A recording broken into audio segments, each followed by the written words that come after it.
السلام علیکم ورحمۃ اللہ وبرکاتہ۔ میں آج آپ کو بتاؤں گا روزہ کن کن چیزوں سے مکروہ ہے۔ روزہ رکھ کے انسان کیا کیا کام کرنے سے روزہ مکروہ ہو جاتا ہے۔ پہلی بات تو یہ ہے روزہ کی مکروہات کا بیان۔ پہلی بات یہ ہے جھوٹ بولنا۔ روزہ رکھ کے کوئی بھی انسان جھوٹ بولے تو روزہ مکروہ ہے۔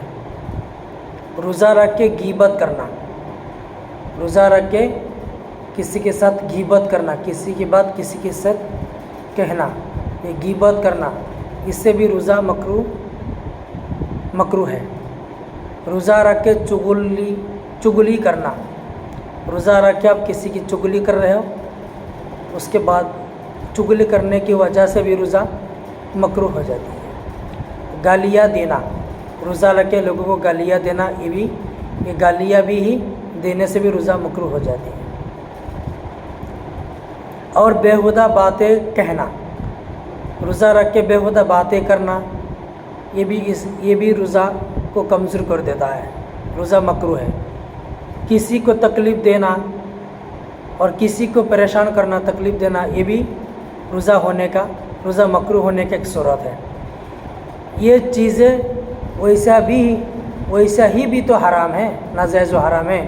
ان چیزوں کو کرنا ایسا ہی بھی تو ناجائز و حرام ہے، اور روزہ رکھ کے کرنا اور زیادہ حرام ہے، اور ان کی وجہ سے روزہ بھی مکروہ ہوتا ہے۔ ان باتوں کی وجہ سے بھی روزہ مکروہ ہوتا ہے۔ اور روزہ رکھ کے موبائل پر زیادہ منصوف رہنا، زیادہ سے زیادہ موبائل پر فلم دیکھنا، مووی دیکھنا، سنیما دیکھنا، گانا سننا، یہ تمام چیز جو ہے، ان تمام چیزوں نے روزہ کو مکروہ کرا دیا یا مکروہ ہو جاتا ہے۔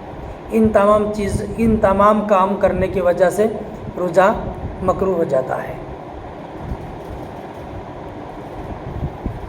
روزہ دار بلا عذر کسی چیز کا چکھنا یا چبانا مکروہ ہے۔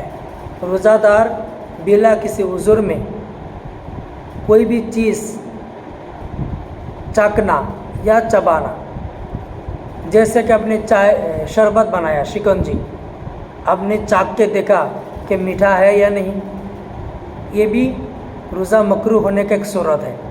اس نے بھی روزہ مکروہ ہو جاتا ہے، اس سے بھی۔ یا مکروہ چاکنے کے لیے عذر یہ ہے کہ مثلا شوہر یا آقا بد مزاج، نمک کم بیشی ہوگا تو اس کی ناراضی یا باعث ہوگا، اس وجہ سے چکھنے میں حرج نہیں۔ اگر آپ کا شوہر ہے یا کوئی اور بندہ ہے، اپنی شربت بنایا یا شکنجی بنایا، اگر آپ اس کو چاکھیں گے نہیں تو آپ کا شوہر یا کوئی بندہ آپ کو برا مان سکتا ہے یا کچھ اور کہہ سکتے ہیں۔ اگر ایسی بات ہے، عذر معقول ہے، بنا عذر میں نہیں، عذر معقول میں لے کر تو کرے تو اس میں کوئی حرج نہیں، روزہ مکروہ نہیں ہوگا۔ اور اگر بنا عذر پہ کوئی عذر نہیں تو کر رہے تو پھر روزہ مکروہ ہو جائے گا۔ چنانچہ کے لیے یہ عذر ہے کہ اتنا چھوٹا بچہ ہے، جیسے کہ کسی کی بالکل بچہ چھوٹا سا بچہ ہے، وہ بچہ روٹی کھاتا ہے اور وہ بچہ کے پاس دانت نہیں، تو اس کی ماں کیا کرتی ہے، اس روٹی کو چبا کے نرم کر کے بچہ کو کھلاتا ہے۔ یہ بھی ایک عذر ہے، یہ بھی ایک عذر ہے۔ اگر بچہ کو نہیں کھلائے تو بچہ کیا کھائے گا؟ جیسے کہ بچہ دودھ بھی نہیں پی رہا، پانی بھی نہیں پی رہا، صرف اس کا ماں کا چبا ہوا چیزیں کھا کے وہ رہتی ہے یا وہ رہتے ہیں، تو اس کارن میں اگر بچوں کو، اتنا چھوٹا بچہ ہے جو روئی نہیں کھا سکتا ہے، روٹی نہیں کھا سکتے، اور کوئی نرمی کاغذ نہیں جو اس کو کھلایا جائے، یا کوئی دوسرا ایسی وہ نہیں کہ اس کو کھلایا جائے، نہ اور کوئی بے عذر ہے ایسی ہے تو جو اس چبا کر دے تو بچہ کھانے کے لیے روٹی وغیرہ چبانا مکروہ نہیں ہوگی۔ جب اگر بچہ کے لیے ایسا کر رہا ہے تو اس کے لیے وہ روزہ مکروہ نہیں ہوگی۔ یہ در المختار کے اندر موجود ہے۔ چکھنے کی معنی وہ نہیں جو آج کل کے بولا جاتا ہے، چکھنے کا معنی وہ نہیں جو آج کل بولا جاتا ہے کہ کسی کی چیز کا مزہ معلوم کرنے کے لیے اس میں سے تھوڑی کھا لیا، ایسا چکھنے سے مکروہ ہوتا، ایسا چکھنے سے مکروہ ہونا کیسا روزہ ہی جاتا رہا۔ اگر کوئی بندہ اس کا مزہ چکھنے کے لیے یہ سب کر رہے کہ پتہ نہیں میٹھا ہوا یا نہیں ہوا یا کھٹا ہے یا نہیں، تو اس مزہ کو چکھنے کے لیے اگر وہ ایسا کرتا ہے پھر اس کا روزہ مکروہ تو مکروہ ہی، بلکہ اس کا روزہ بھی جاتا رہا۔